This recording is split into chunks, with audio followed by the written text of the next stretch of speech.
அனைவருக்கும் வணக்கம். இப்போ நாம் பார்த்துக்கிட்டு இருக்குது ஒரு பிரம்மாண்டமான பாகுபலி காளை.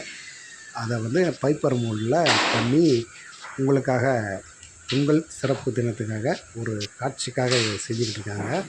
இதை டெமோ தான், இது ஒரிஜினல் காளை இல்லை. இந்த காளை என்னென்னா, பாகுபலி படத்துலேயும் இதே காளை தான் வரும்.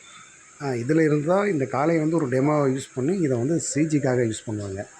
ஸோ சிஜிக்காக ஒரு டெமோவாக யூஸ் பண்ணுவாங்க. இப்போ இந்த காளை நாம் பொங்கல் ஃபெஸ்டிவலுக்காக ஒரு கண்காட்சியாக காட்சிப்படுத்துறதுக்காக இதை ரெடி பண்ணிகிட்ருக்காங்க. பொங்கல்னாலே எல்லாருக்கும் ஜல்லிக்கட்டு தான் ஞாபகத்துக்கு வரும். அந்த ஜல்லிக்கட்டுக்கு நாம் சிறப்பு தர்றது காளை மாடு தான். நம்ம காளையை ஒவ்வொருத்தரும் அது ஒரு தெய்வமாகவும் குழந்தையாகவும் பாவிப்பாங்க. ஒரு காலத்தில் இந்த ஜல்லிக்கட்டுக்கு தடை விதிச்சிருந்தாங்க. மக்கள் போராடி இன்றைக்கி அதை ஒரு நல்ல ஒரு நிலைமைக்கு, பழைய நிலைமைக்கு கொண்டு வந்திருக்காங்க. இன்றைக்கி நம்ம ஜல்லிக்கட்டு பார்க்குறது நமக்கு கிடைச்ச ஒரு வரம். இது ஒரு மாடுக்கும் மனுஷனுக்கும் இருக்கிற உறவை வெளிப்படுத்துகிறது தான் ஜல்லிக்கட்டு. ஒரு மனிதனும் மாடும் எந்த அளவுக்கு அன்பாக இருக்கிறாங்க அப்படிங்கிறது உணர்த்துறது தான் இந்த கட்டு. வீரத்தோட இதுதான் இது. ஸோ இதுக்காக தான் ஜல்லிக்கட்டை அந்த காலத்தில் உருவாக்கியிருக்காங்க.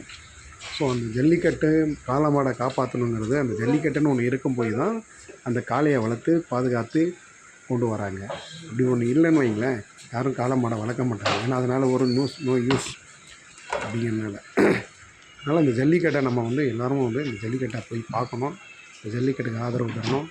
மேலும் ஜல்லிக்கட்டை பெரிய லெவலில் கொண்டு வரதுக்கு ஏற்பாடு பண்ணணும். அது மக்களாகிய நீங்கள் தான் அதை செய்யணும். அப்புறம் இந்த காளையை ஏதோ பேஸ்ட் ஆப்ரேஷன் ஒன்று கொண்டு அதை மோல்டு எடுப்பாங்க. மோல்டை எடுத்து அந்த மோல்டை இந்த பேஸ்ட் ஆப்ரேஷன் மூலமாக சரி பண்ணி அந்த காளையை உருவாக்கி அதை பெயிண்ட் அடித்து அதை காட்சிக்கு கொண்டு வருவாங்க. அது ஒரு செய்கிற இடத்துல தான் நம்ம இருக்கோம். இந்த மாதிரி நிறைய காளை இருக்குது, பசு இருக்குது, நிறைய இருக்குது. உங்களுக்கும் இந்த மாதிரி ஒரு விஷயம் தேவைன்னா கண்டிப்பாக கீழே உங்கள் நம்பரை கமெண்ட் பண்ணுங்கள், நாங்கள் உங்களுக்கு செஞ்சு தருவோம். ஆமாம், இது 3D கிரியேட்டிவ்னு சொல்லி ஒரு சினிமா படத்தோட ஆர்டருக்கு தான் இதை செய்கிறாரு. இதுக்குன்னு தனியாக ஒரு குடோலாம் வச்சு இது பண்ணிக்கிட்டு இருக்காங்க. உங்களுக்கும் இந்த மாதிரி காளை மாடு, பசு மாடு எது தேவைன்னா எங்களை அணுகுங்கள். கண்டிப்பாக நல்ல முறையில் சிறப்பாக செஞ்சு தருவோம். பாருங்கள், காளையோட பிரம்மாண்டத்தை பாருங்கள் எப்படி இருக்குது. ஸோ காளையை பார்க்கும் போதே ஒரு நல்லதில்லை, இதான் காளை மாடு. ஒரு காலத்தில் இப்படிலாம் மாடுகள் உயரமாலாம் இருந்திருக்கு. காலப்போக்கில் அது அப்படியே சொல்லி சின்னதாக ஆயிடுச்சு. பார்க்குற மாடை விட இதுக்கு மேலே வளர்ச்சி அடைஞ்ச மாடுகள்லாம் இருக்குது.